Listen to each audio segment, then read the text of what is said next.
Durante a nossa história, houve diversos regimes opressores. Podemos citar o regime de Hitler, o nazismo, podemos dizer sobre a perseguição aos cristãos de Nero, podemos dizer da Itália de Mussolini, podemos dizer da ditadura militar do Brasil, mas entre eles, talvez um dos que mais se destaca, principalmente por conta da perseguição a negros, seja o regime do Apartheid, um regime segregacionista. O Apartheid, como é conhecido na África do Sul, foi um regime que perdurou de 1948 a 1994. E ele foi criado para manter a minoria branca no poder. E talvez o maior símbolo de resistência e um dos maiores símbolos de paz que o mundo já viu foi Nelson Mandela. E nesse vídeo você vai entender quem foi Nelson Mandela e como ele está relacionado com o regime do Apartheid. O que foi o Apartheid? O Apartheid ele vem do Afrikaner, que é uma língua derivada do holandês, que significa separação. E ele foi uma política de Estado sul-africano que institucionalizou a segregação racial entre os brancos, os asiáticos, os mestiços e principalmente os pretos. Quais são suas características? Bem, podemos citar como suas características a separação de bairros, escolas, banheiros, hospitais, praias, transporte, a proibição e até, melhor dizendo, a proibição do casamento e até de relações sexuais entre brancos e não brancos. Os negros eram oprimidos de tal forma que eles não tinham nenhuma fala política, não tinham nenhum direito político. Eles eram total isolados do país.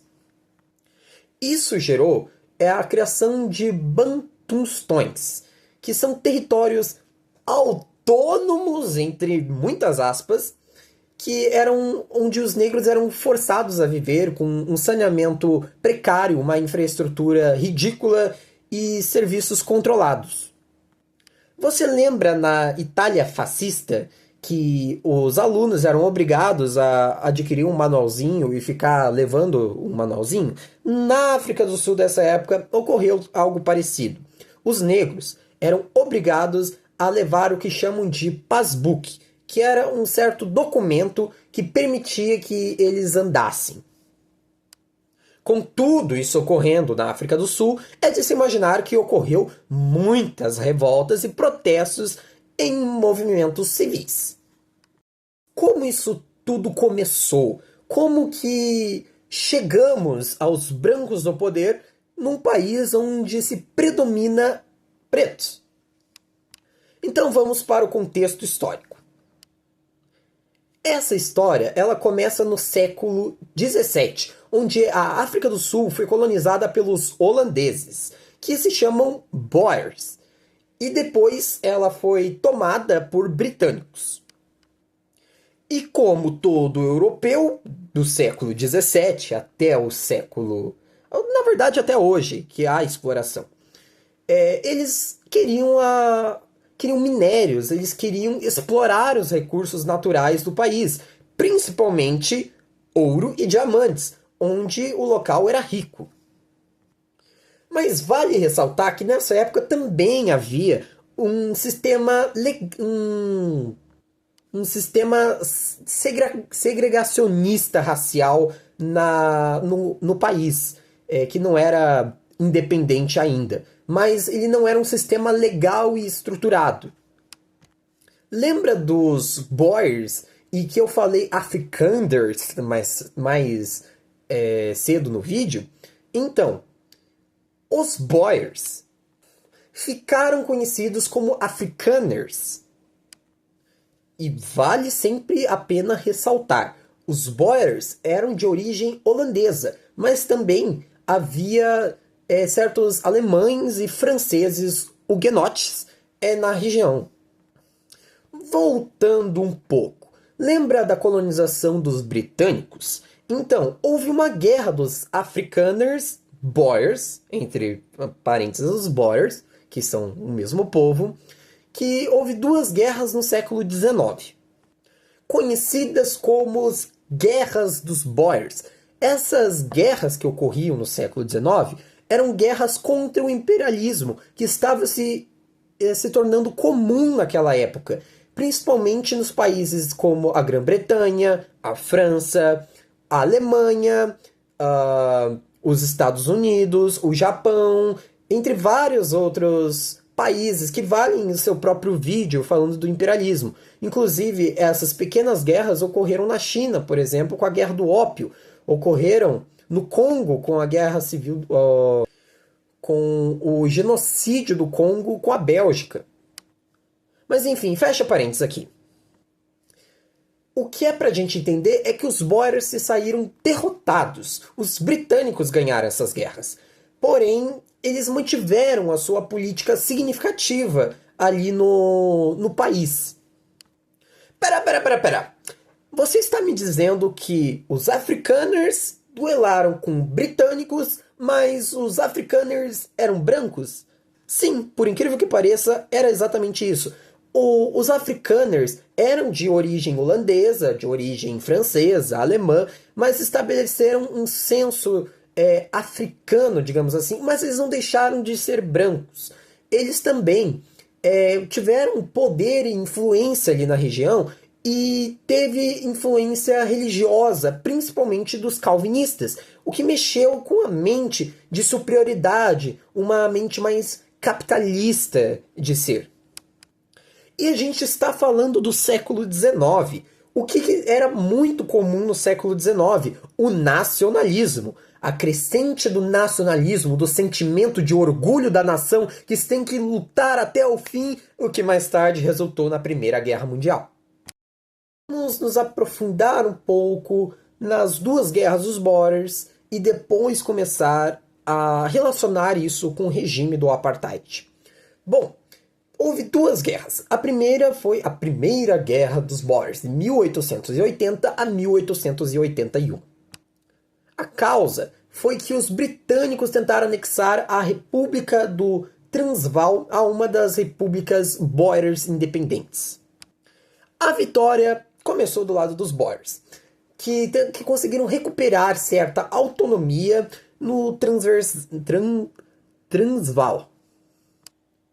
Mas esse período de paz de 1881 não durou muito, porque em 1899 começou a Segunda Guerra dos Boers, que foi até 1902, que as causas foram os conflitos econômicos e políticos entre o Império Britânico e as repúblicas Boer do Transvaal e do Estado Livre Orange, que, como já falado, eram ricas em ouro e diamante.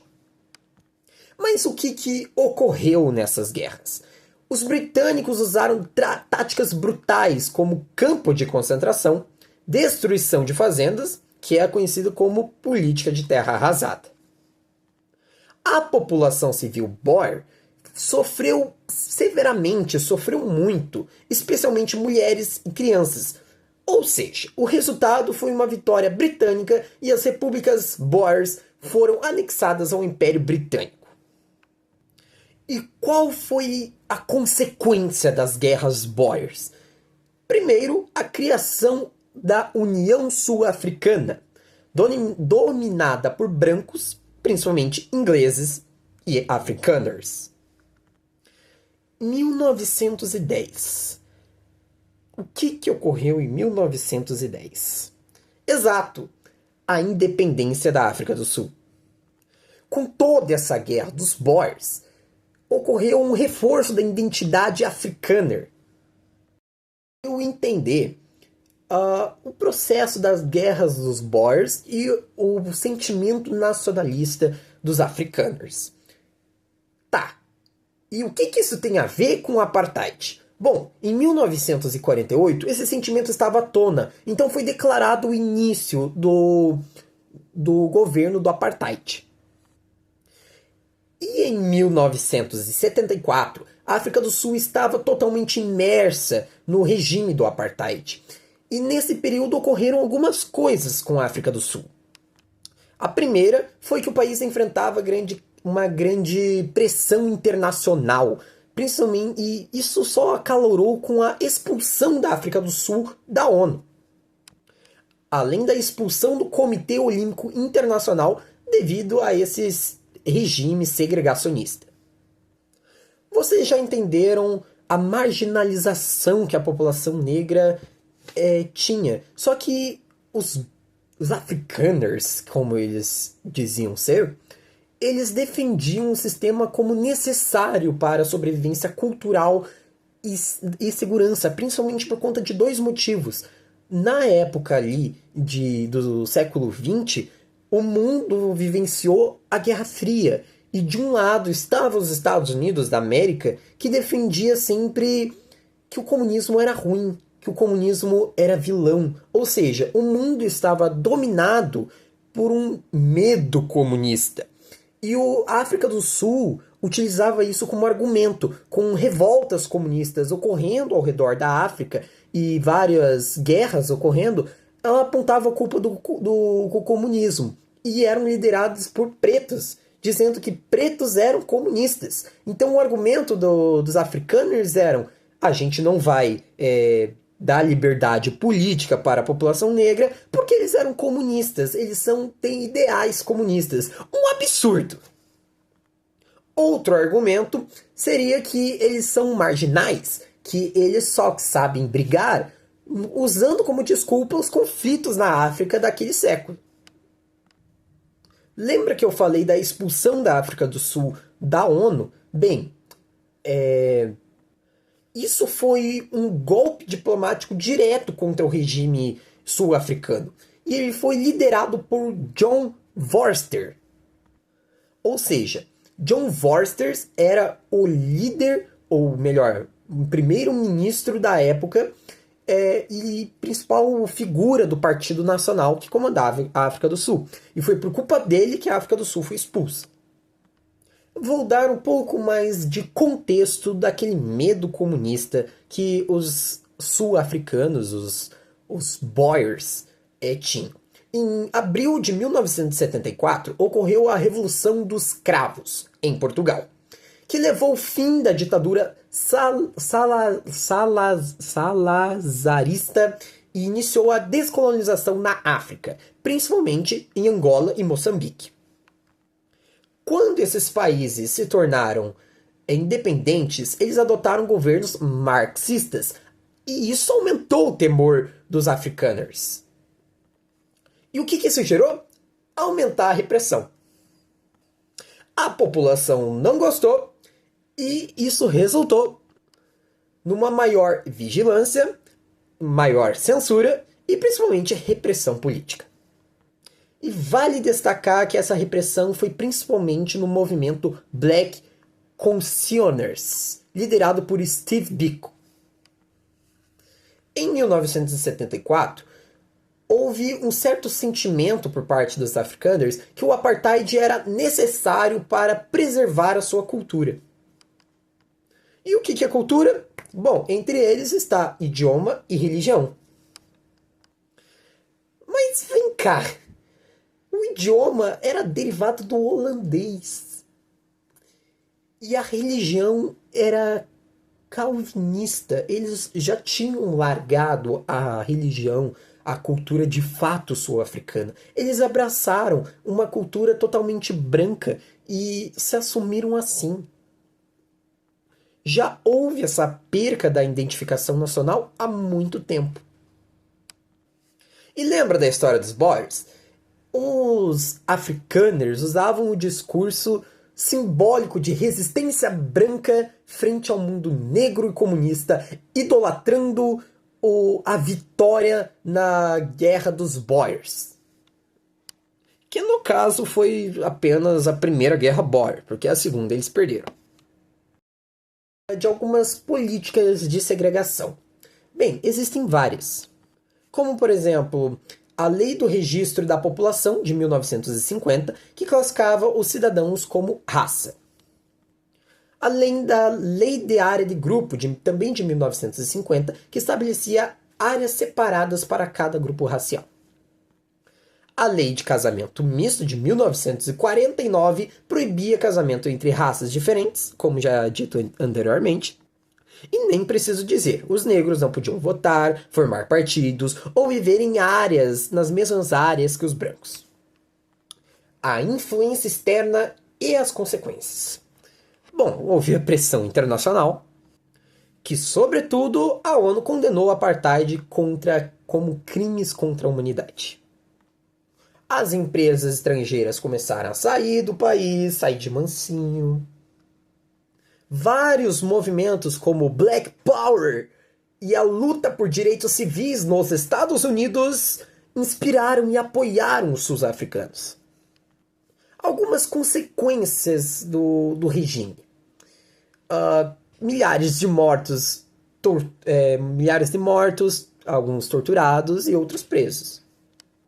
A África do Sul se afundou em desigualdade social e econômica, muito profunda mesmo. Foi uma das maiores crises que o mundo já viu.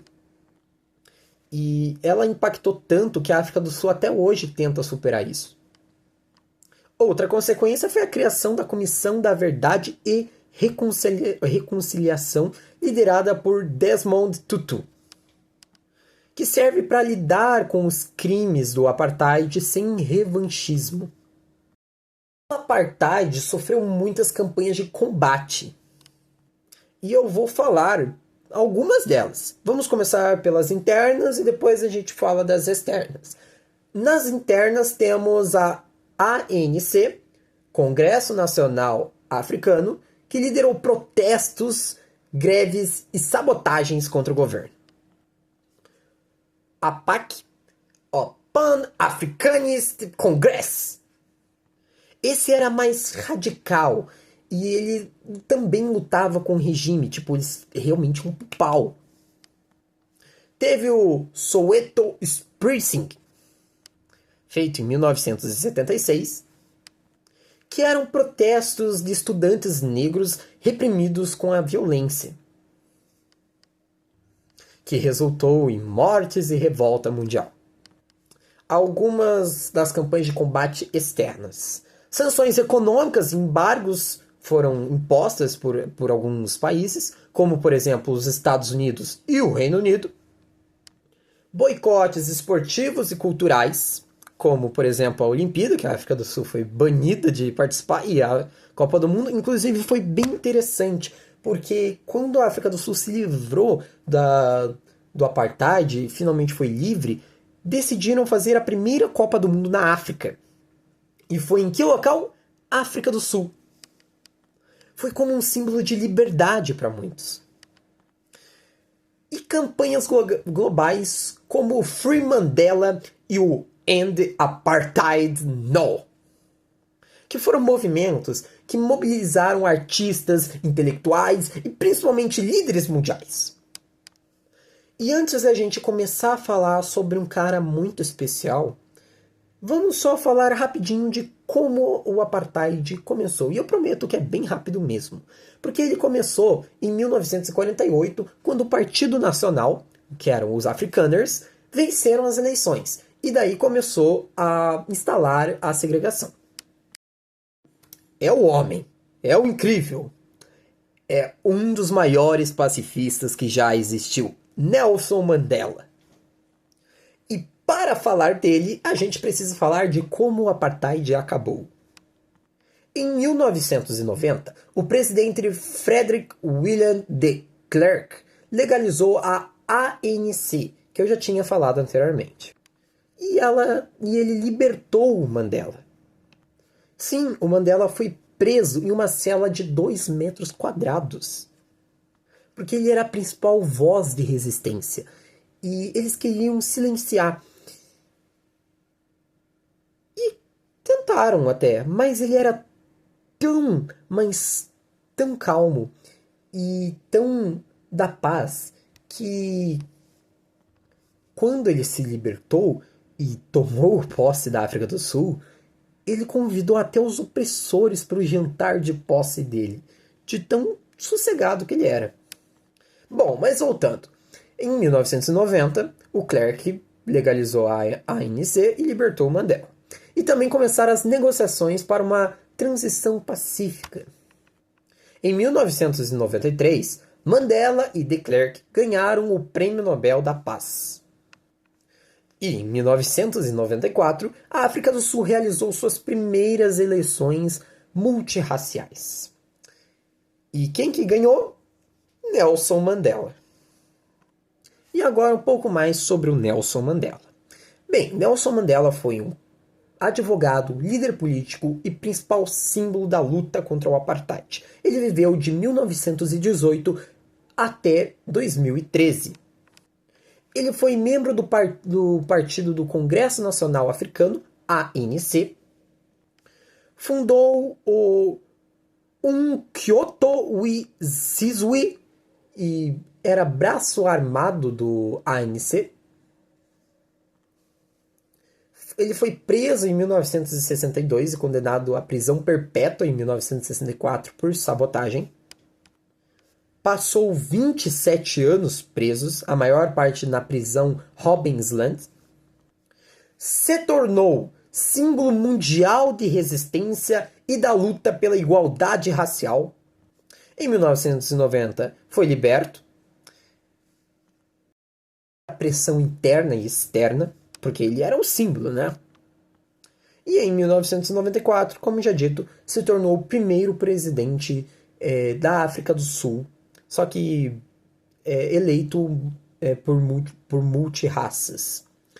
Mas ele foi eleito democraticamente e foi o primeiro preto. É que eu faço parte das simulações da ONU, que inclusive me inspirou a fazer esse vídeo em uma simulação sobre o apartheid. E eu representei o Partido Nacional. Sim, eu tive que defender o apartheid, que, curiosidade, vai contra todos os meus ideais, já que eu sou alguém que é declarado fã de Nelson Mandela. Então, defender esse paizinho aqui, principalmente esse partido, foi bem difícil. E eu consegui ganhar como delegado de destaque. Palmas pra mim. Bom, esse foi o vídeo. Espero que tenham gostado. E eu já tenho alguns roteiros prontos para falar de alguns assuntos, incluindo o papel da polícia na sociedade,